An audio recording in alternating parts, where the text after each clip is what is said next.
Bismillahirrahmanirrahim. Assalamu alaikum, dear class students.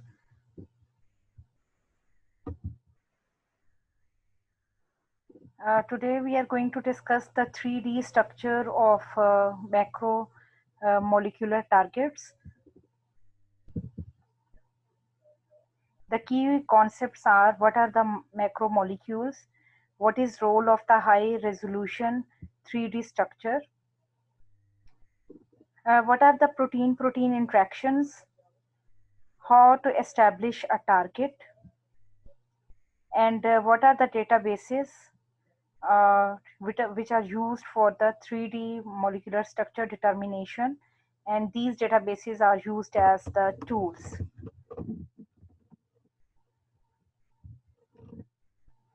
First of all, what are the macromolecules? As the name indicates, that big, large, huge molecule. It means that such type of the molecule which which have the high molecular weight.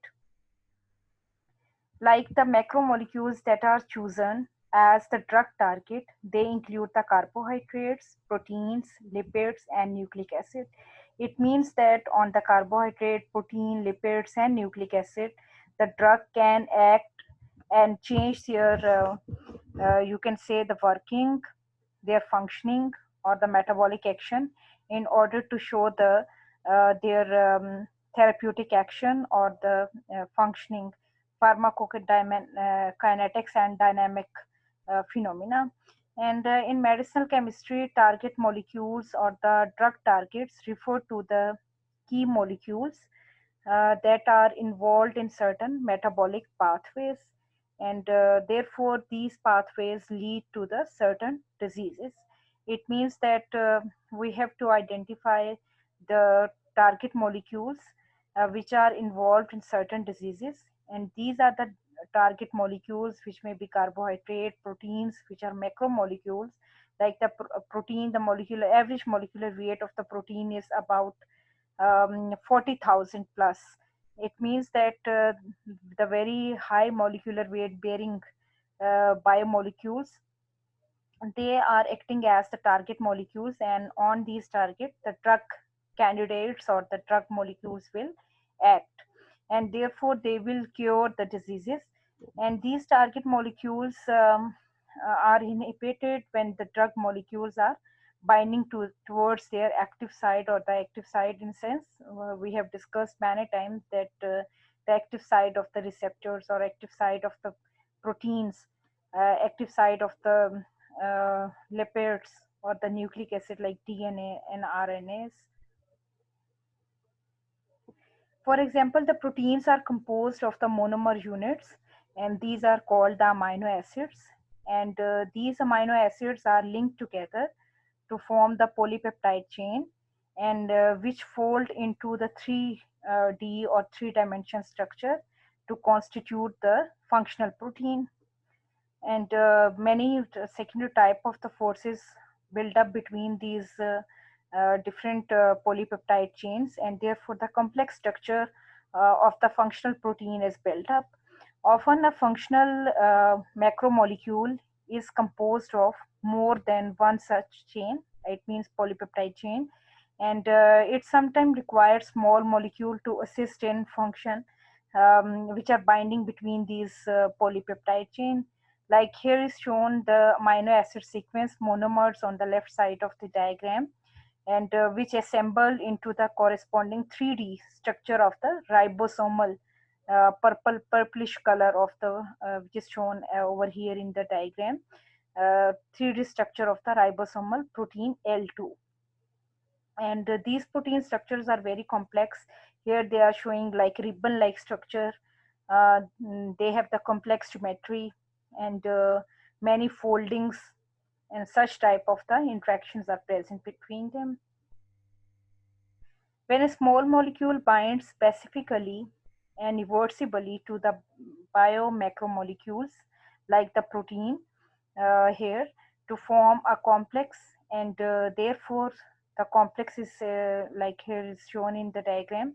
Ligand is going to bind with the lysozyme, and therefore a complex is built up, and therefore this molecule which is going to alter or which is going to bind towards the macromolecular like proteins, then it's definitely changes the activity of the this biomolecule, and therefore changing its activity or function will definitely leads towards the correction in the biosynthetic or the, you can say, biometabolic pathway, and therefore such type of the molecule which are going to bind towards the you can say the bio macromolecule and change their function, they are act as the ligands.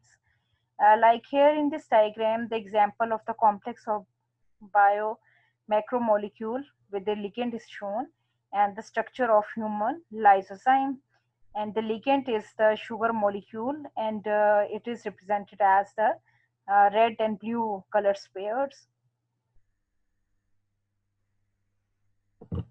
And it has been found that the G proteins couple receptors, which are the GPCR, S, make up 44% of human drug target. It means that yes, G proteins coupled receptor are very important for binding of the drug molecules.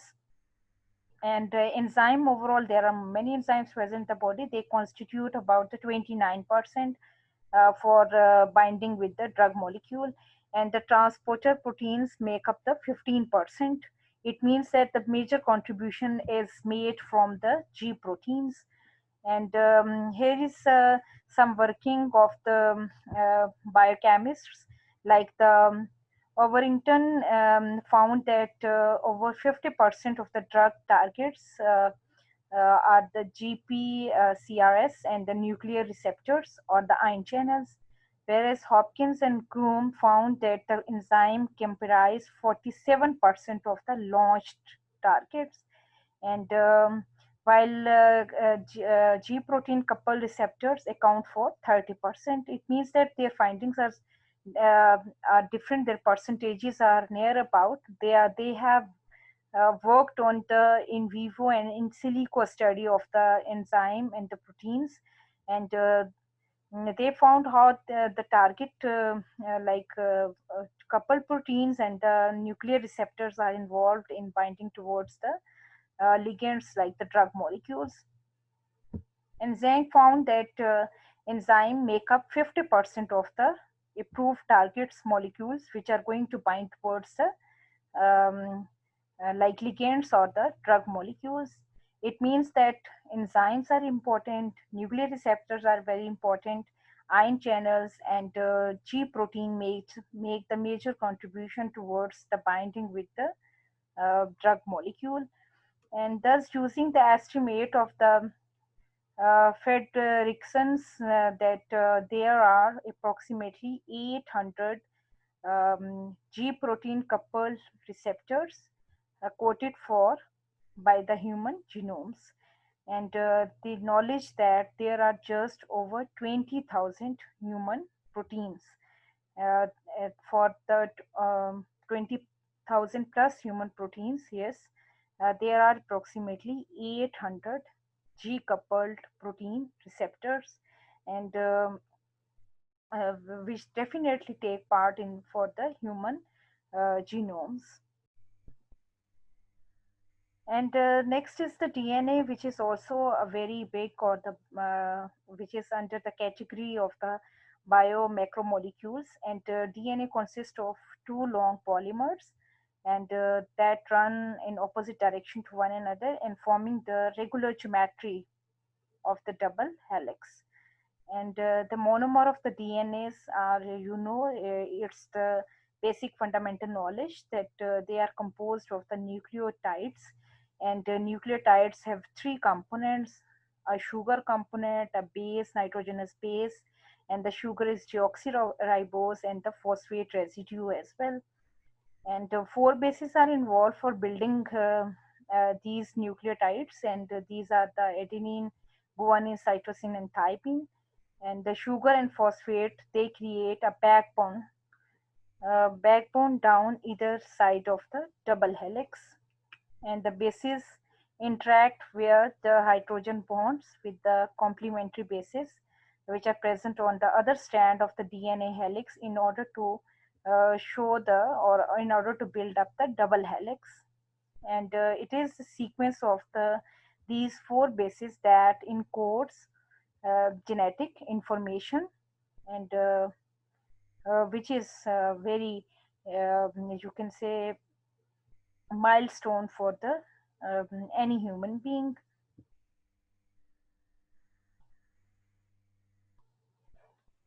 And the interaction between two bases on the opposite strands where the hydrogen bonding, this is called the base pairing. And the adenine form a base pair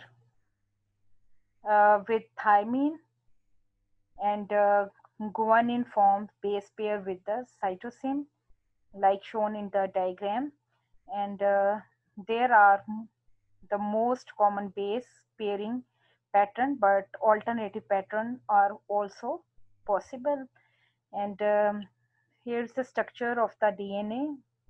The two polymers composed of the phosphate and deoxyribose backbones, and four bases: adenine, guanine, cytosine, and thymine, and they are linked as like AT and GC at government college. Remember from here, like through the hydrogen bondings, and these two strands, they are run in the opposite direction. And the majority of the DNA in a cell is present in the so-called B DNA structure. In the next slide, you will see the B structure, Z structure, and the A structure of the DNA. However, it can adopt other 3D structure, which is the zDNA, which is found in DNA bound to the certain protein. And it's the rare structure, like Z structure is not found in the most of the DNAs, but majority of the DNA molecule which consists of major structure is the B structure. And zDNA, the bases have been chemically modified by the methylation, and the strand turn in a left-handed helix and the opposite direction from that of the B form. And zDNA formation is an important mechanism in modulating chromatin structure. And aDNA structure, which has a wider right-handed helix, and it occurs only in the dehydrated sample of DNA, such as those which are used in the X-ray crystallography. And here is the A, B, and Z structure from left to right of the DNA. And here you can see their basic differences in the like main structural differences between the two strands, how they are towards with one another to make the double helix.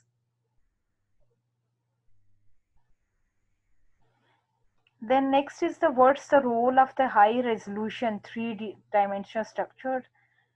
Then the role of high resolution 3D structures of proteins and complexes has been recognized as the fundamental for both system biology, in which these like macromolecules are going to be studied, and the rational design of the drug molecule.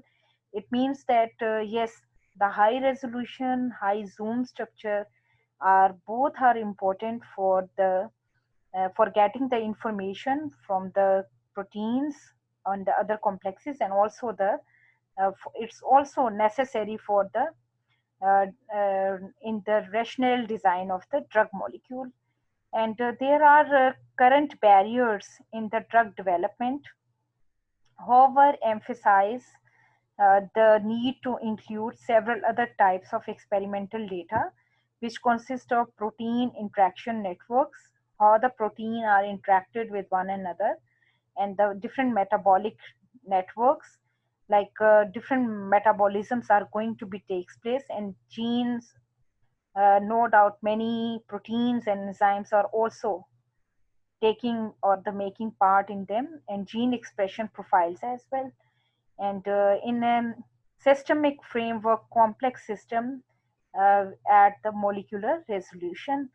And just like complex problems often require complex solution, and therefore complex system like of human being, which is very complex systemic system, it requires complex description in terms of high resolution 3D structure, for which many softwares are used, for which many techniques, high resolution, high profile, highly complicated and sophisticated instruments are employed. And systems biology provides such description in the form of networks of interacting entities, and these interacting entities are proteins, small molecules, and DNA elements, and modeling different types of relationship, and from physical protein protein interactions, which is the PPIs, to regulatory interactions involving transcription factors, protein ligand interactions involving natural metabolites or the drug molecules. It means that in biological system like in human being, there are many types of interactions which are between different proteins. These interactions are between the protein and the ligands, and this ligand can be the different natural metabolites, which are secondary metabolites, which are taking part from the different metabolic reactions, and the drug molecules as well. These descriptions often lack the molecular details necessary to understand how the different yet interrelated molecular processes functions, and this information is only provided by the high resolution 3D structures. It means that this complex chemistry, biochemistry cannot be resolved in an easy way, for these high resolution details are required. And it is key when it comes to design of chemical means to modulate such complex systems, and therefore chemical modulation or the changes or revolutionary aspects are required in it.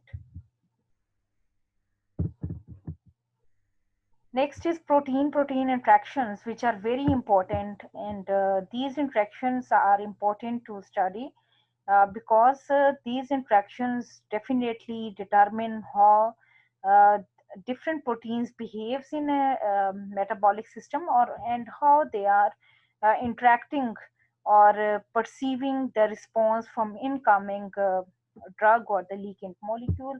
Therefore, protein-protein interactions handle a wide range of biological processes, and including cell-to-cell interaction and metabolic and and developmental control as well. And protein-protein interaction is becoming one of the major objective of the system biology, and therefore these protein-protein interactions are necessary to discuss. And therefore, first step is to monitor and take into account which proteins are going to show the interaction with one another. And these non-covalent contacts between the residue side chains are the basis for the protein foldings, protein assembly, and protein-protein interactions. Therefore, these are the non-covalent contacts, secondary type of forces, and these forces or interactions build up how the protein will going to fold and how they will attain the final form. Typically, proteins hardly act as isolated species. It means that they definitely interact other metabolites, or they will show interaction towards different proteins. And while performing their function in vivo, it means that in vivo, the chemistry or behavior of the protein are very different, while these proteins are going to be discussed in vitro experiments. And it has been revealed that over 80% of the protein don't operate alone, but they operate or act in the form of complexes. Next are the properties of the protein-protein interactions. The significant or important properties are they modify the kinetic properties of enzyme, kinetic behavior of enzymes, and they act as a journal mechanism to allow for substrate channeling, and they construct a new binding site for the small effector molecules. It means that when the protein-protein interactions are developed, they change the uh, metabolic response of the proteins, and in certain cases they can inactivate or suppress a certain proteins, and they can change the specificity of the protein for its substrate. And because this when we will talk about the substrate, it means that such enzymes, there is interaction between different proteins, and their role is depicted as the enzyme. An enzyme is going to be bind towards the substrate, and but due to the interaction, uh, some proteins change their specificity, and if their specificity was certain like substrate, it can be changed with the passage of interactions, and therefore they will through the interaction with the different binding pattern, uh, there is need to bind now the different substrate due to building up of different interactions, and which will change the specificity of protein, and serve as a regulatory role in either upstream or downstream levels. As the 3D structures of some of these targets have become available, a range of experimental and computational methods have been developed to exploit the structure in drug discovery. It means that after building of 3D structures, there is it becomes need to develop the way in which the drug molecule will be discovered, rational approach will be carried out, and therefore the next is the milestone or the step is establishing a target. Clearly the starting point for the target oriented drug discovery project is to first identify a relevant target for the certain ligand or the drug molecule. Therefore, in the pre-genomic era, targets were discovered through the cellular and protein biochemistry methods, but after that, there are many changes.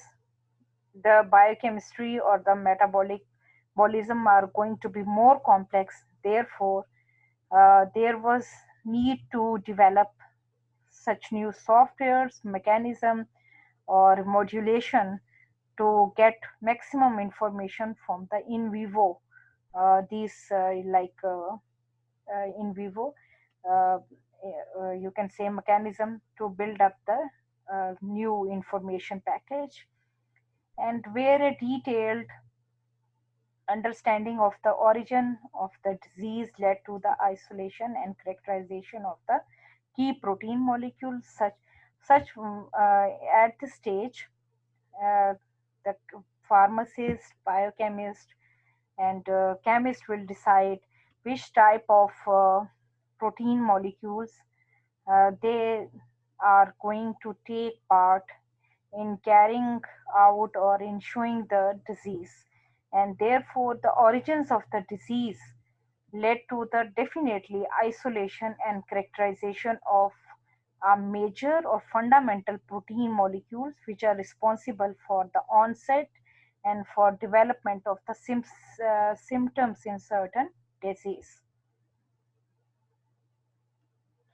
Next is the neuraminidase enzyme, and this neuraminidase enzymes are glycoside site hydrolase enzyme that cleave the glycosidic linkage of the neuraminic acid, and these enzymes are the large family which are found in different higher organisms, and the best known neuraminidase is the viral.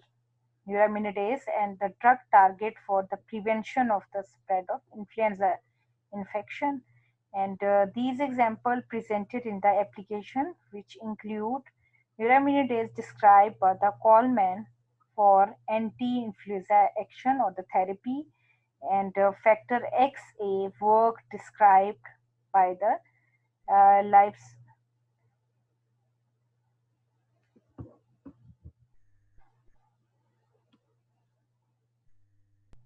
and described by the lives Curtis and colleagues to produce the antithrombotic agents, and therefore the working on this enzyme is very specific, and to determine the drug target in order to prevent the influenza infection, which was going to prevail in that era, which was going to infect it hundreds and thousands of people. And the nature and significance of these targets were established before much of the modern machinery of molecular biology and the genomic methods were available. And therefore, when these macro biomolecules were not investigated and described in a good way before the major developments in molecular biology and genomics, this field was quite tough. And genomics has recorded the sequence of nucleic acid bases in many genomes, and continuing bioinformatics analysis are identifying the coding regions. And these definitely, when there is working on the genes and genomics, it definitely predicts what type of the changes are responsible for building up the disease. And therefore comparing the genomes of both pathogen and host organisms can identify the potential drug genes on which the drug will act. And next is the transcriptomics, which is the study of the set of the all RNA transcripts, which are going to in place in the body. It's the major method monitor the identification and level of RNA transcript for each gene. And there have been high hopes that comparison of the normal and disease cell will identify the target, which part of tissue or the region or the organ is responsible for building up the, you can say, improper or wrong RNAs, transcription mechanism, and DNAs and the proteins and disease proteins will be investigated. Will understand it. Understanding will get in a way that there is comparison between the normal and disease cell, and definitely they will go towards the identification of the target. When the target is established in the body, then there is easy to hit that target, and hit to that target will be by certain drug molecule. And you have to you have to get information about the transcription. And the DNA transcription is the process that involves transcribing genetic information from DNA to RNA. That how genetic information is describing from DNAs to RNA, and the transcribed DNA message or RNA transcription is used to produce the DNA, used to produce the protein molecule. It means that proteins are going to be formed in the body, and DNA is housed within the nucleus of every cell. And our cell has DNA molecules, and it controls cellular activity by coating for the protection. There is production of the certain definite or the specific protein in the body. And the information in DNA is not directly converted into protein, but it must be first copied into RNA. It means that first from DNA, then comes RNA, and from RNA there is production of protein molecules. And this ensures that the information contained within the DNA doesn't become tainted. And here is the process that how from the DNA transcription will occur, RNA will be formed, and RNA from RNA there is translation to produce the protein molecule in the body. And the best case of for a target is to have a compound available that can provide the biological proof of concept. And this is a compound that is sufficiently specific for a target of the interest that can be suited either in cellular assay or in animals model of the disease in vitro or in vivo studies, and to demonstrate that modulating a particular target will have the desired therapeutic benefits in the in vivo. It means that first in vitro study on the cellular assay on the cell lines, and then in the on the animal models in the trials. In this way, there is demonstration that modulating a particular target, therefore, the particular drug will hit that target. Such compounds could come from natural products, as in the case of antibodies that validate the ribosome as the target, and these can be derivatives that are demonstrating the potential AHSP90 as an oncology target. And there are certain databases, 3D macromolecular structures tools to interpret the 3D structures of these macromolecules. And these are important are the molecular modeling database, MMDB, the original VOST, which find the structure that are 3D similar to individual protein molecules, or the 3D domains, and the protein domain is conserved part of given protein sequence, and tertiary structure that can evolve, function, and exist independently of the rest of protein chain. And BioBlender, it's also a software which open sourceware that include features for morphing proteins and visualizing of lipophilic and electrostatic potentials.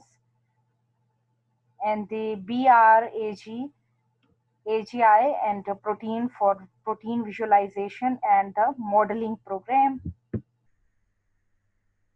RASMOL is the program which is used for the molecular graphics and visualizing, originally developed by the Roger.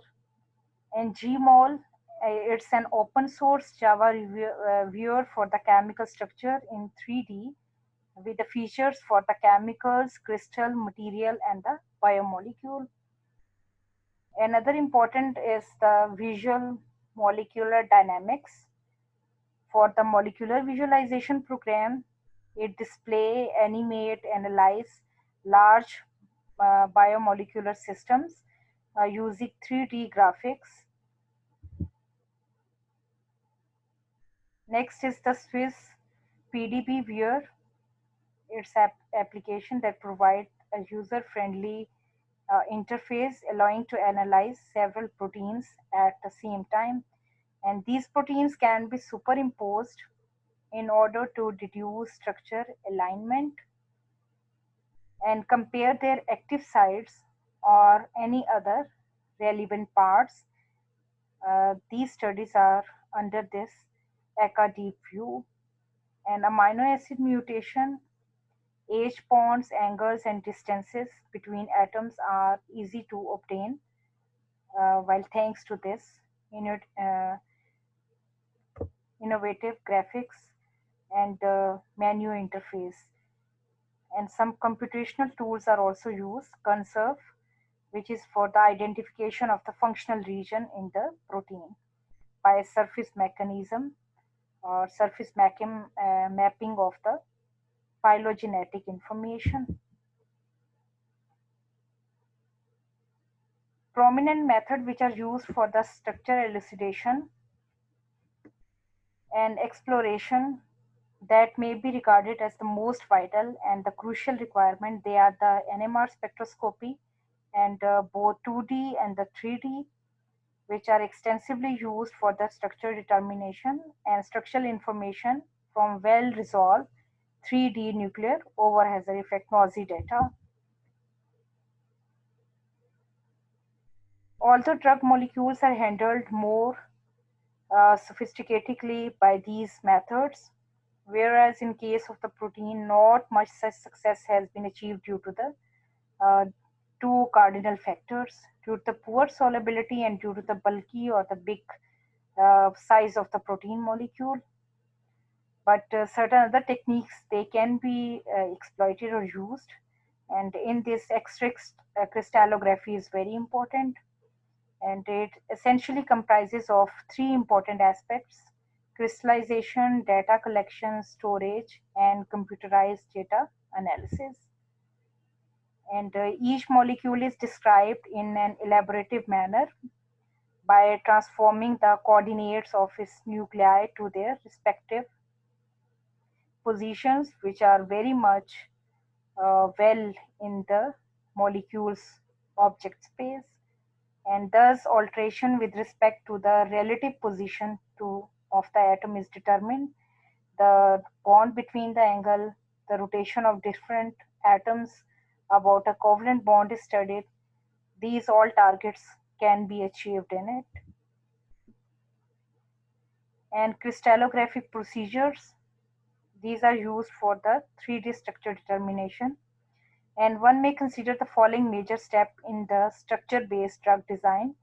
After building up the 3D structures of the biomolecules, and it comprised of preparation of new drug molecule, new structures, new schemes, pathways, and thus the visualizing of these 3D structures by using certain graphic tools, and then is the active site detection on which these will act, and there is buildup of contact potential, and then is the ligand docking studies, and um, in the software, which will determine the potential energy functions, conformational space of the ligand, and there's freedom of the ligand, notional freedom of the ligand studies. It's all about the 3D structure of the macromolecules. And for assignment, you have to give details for the two HIV databases, which are used for its structure determination in sense of 3D macromolecular structure buildup, and these databases will be used as tools. Best wishes and Allah Hafiz.